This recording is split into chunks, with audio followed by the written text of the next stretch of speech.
بسم اللہ الرحمن الرحیم، السلام علیکم ناظرین، میں ہوں شمال ایچ ڈی نیوز کے ساتھ جواد خان۔ میں اس ٹائم مانسہرہ ختم نبوت چوک میں موجود ہوں اور آپ میرے بیک پہ دیکھ سکتے ہیں کہ اس ٹائم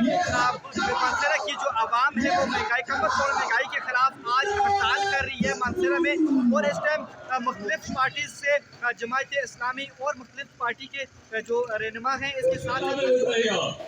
اگر ہمارے فیصلے نہیں ہوں گے ہمیں کچل کے رکھ دے گا، کسی ایک کے خلاف نہیں، اس پورے کے پورے۔ آپ لوگوں کے سامنے اس وقت جو ملک میں ایک انارکی بنی ہوئی ہے مہنگائی کے حوالے سے، اجناس آپ کی مہنگی، خوراک آپ کی مہنگی، طرح طرح کے ٹیکسز، یوٹیلیٹی بلز کے اندر بڑا ظلم، تو اس وقت حالات یہ ہیں کہ یہ لوگوں کی اب بالکل بساط سے باہر ہے کہ وہ یہ بل ادا کر سکیں،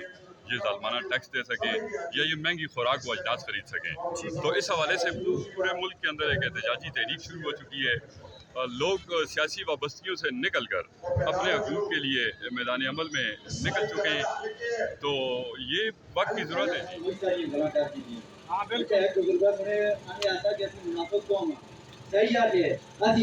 پاکستان بننے کے بعد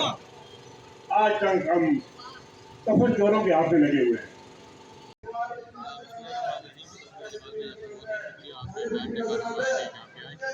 تو یہ جو مہنگائی ہے، بجلی کے ٹیکس کے حوالے سے